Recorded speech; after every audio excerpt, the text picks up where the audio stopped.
Siraulo to, pinakamahirap yung gutom. Siraulo kayo.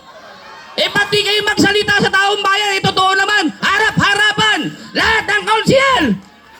Tarantado kayo, ah. Kung pagupo mo. Tapos kayo, election babayaran mo. Siraulo. 1.2 billion, iniwan ni Yorme. Para bili ng lupa dito. Hindi nyo pinili. Makalipas sa 3 taon, mag-eleksyon, bibili nyo. Pinapaasa nyo yung tao. Tarantado kayo. Sila, wala silang puso. Yung katawan nila, atay na agad. Atay, balon-balon na agad. Walang puso po yan. Maniwala ko, ipa-x-ray nyo. Gagamitin nyo pa ako? Mga gago! Po sa lahat, maraming salamat sa Diyos. At maraming salamat po sa inyong lahat. Ang isang laki sa hirap na tulad ko, ginawa niyo pong konsehal. Kaya maraming salamat po. Huwag ho kayong mag-alala. Ginagalingan ko po.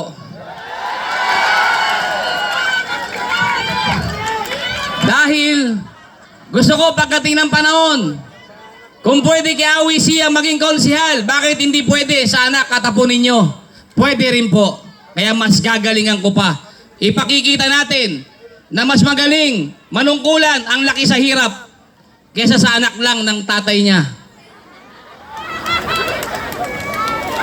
Pakikita po natin yan. Dahil, alam nyo naman, pag-eleksyon, maraming nagmamahal sa mahirap. Sasabihin sa inyo, mahal namin kayo, iboto nyo kami. Sira ulo, paano mo kami mamahalin kung di mo naman alam kung anong problemang meron kami? Alam mo bang habang kumakain kami sa gabi, nag-iisip kami kung sinong Bombay ang maaarang namin bukas para may pangkain kami ulit. Hindi mo alam yun. Ang alam mo lang, ma, anong ulam? Sira ulo kayo, ha? Di ba? Oto, ang bilin sa amin ni Yorme, walang maninira. Kaya mag-real talk lang tayo. Taas ang kamay dito ang nakaranas na humingi ng tulong sa konsehal. Pagpunta sa opisina, ang sinabi, balikan mo na lang. Mukhang marami nakarelate, ha? At pagbalik mo, ang sabi, walang pondo, balikan mo na lang. At pagbalik mo, wala si konsehal, balikan mo na lang. Sinuwerte ka, binigyan ka, 100. Pamadyak lang, talo ka pa. Tama ba? Pero nung binigyan niyo akong pagkakataon, si Awi siya, naka-short, naka-chinelas lang.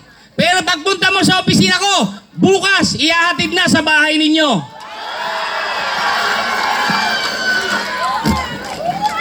Yung iba nga, bababa na yung tama. Tutulungan pa natin.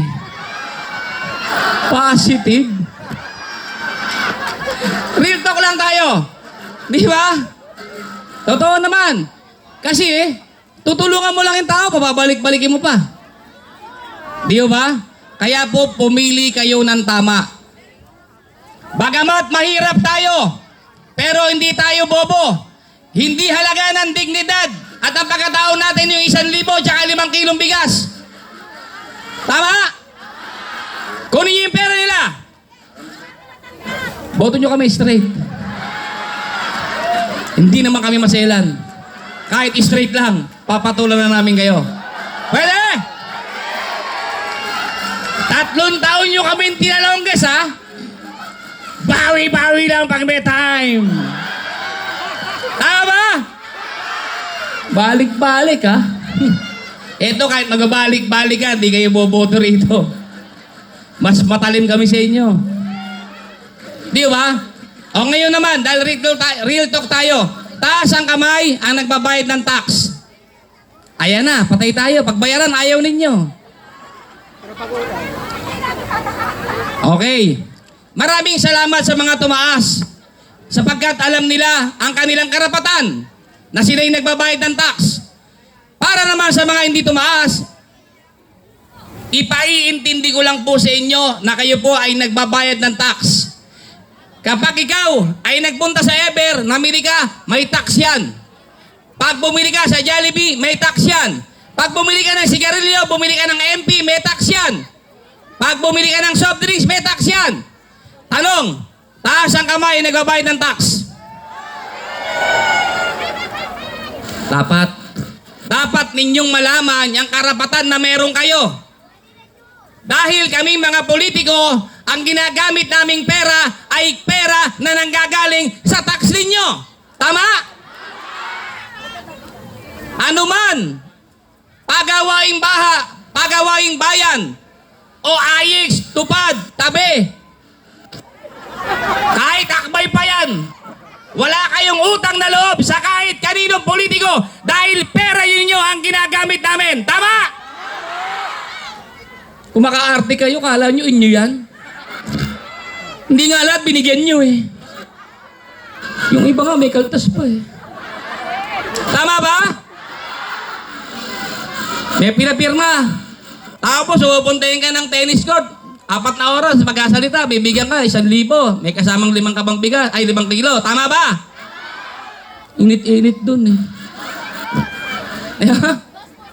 2 por 2. Malaki kinita nila roon. 5,000 yun, 2,000 lang binigay sa inyo. Bukol pa rin. Hindi ba? Kailangan ninyong malaman na wala kayong utang na loob. Baka binigyan kayo ng akap, AIX, tupad. Akala nyo may utang na loob na kayo sa kanila. Wala po. Pera nyo yun. Pera yun ng taong bayan. Lahat kami, mga politiko, ultimo sweldo namin nanggagaling sa tax ninyo. Dapat ninyo yung malaman para kayo hindi kayo tatakot-takutin. Hindi kayo tatakot-takutin ng mga naka-JO. Bakit, J.O.? Yan lang ba yung halaga ng pagkatao mo? Huwag mo kami damay. Dahil kami, alam namin ngayong araw na ito, alam nyo na kung anong karapatan meron kayo. Kaya meron kayong pagkakataong pumili ng gusto ninyo. Pumili kayo. Pangalawa, itong lupa dito,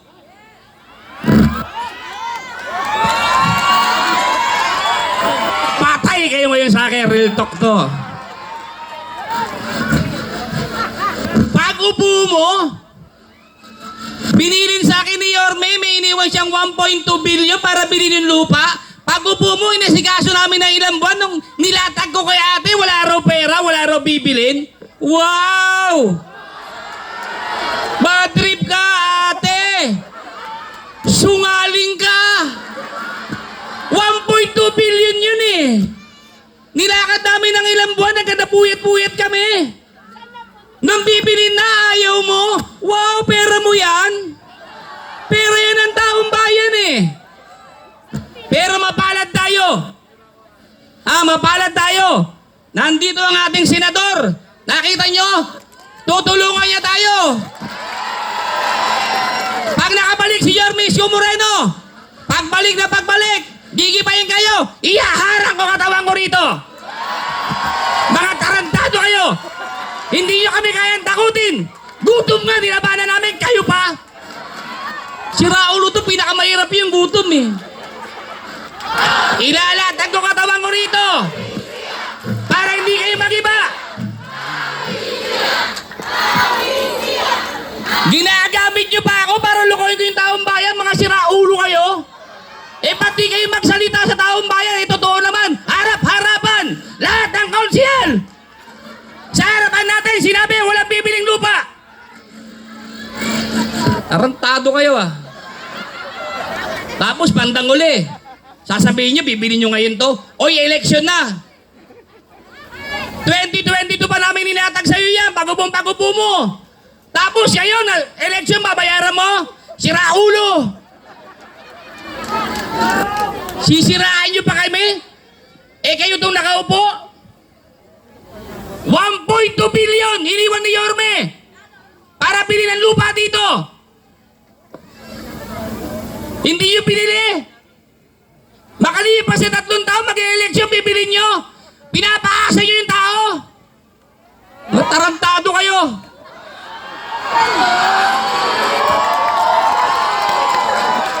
Tumawag kayo ng konsyel sa kabila, mag-harapan kami rito. Mamatay sa amin ang magsisinungaling na si ate ang sabi niya, walang bibilin, walang extra, hindi lang sa dos, sa buong Maynila. Yun ang sabi niya. Nandun kami sa Oval, lahat ng konsyel narinig yun. Ang lupit mo, ate! Malupit talaga si ate, sungaling ka.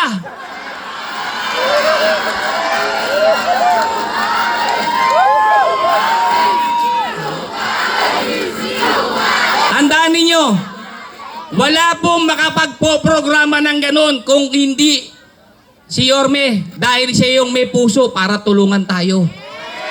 Sila wala silang puso. Yung katawan nila atay na agad. Atay, balon-balunan na agad. Walang puso po yan. Maniwala ko, ipa-x-ray nyo. Wala kayong makikitang puso. Atay agad. Oh. Patunay lang. Yung sa barangay 158, kine-claim nila, sila raw bumili. Si Raulo, ako naglakad nun. Panahon ni Isko binili yun. Kayo lang nag-award. Sa Pasig Lane, biniyer ni Ormisco Moreno. Ako lang asikaso. Urban poor ako nun eh. Kaya ako umalis sa urban poor na committee dahil niloloko yung taong bayan eh. Gagamitin niyo pa ako? Mga gago!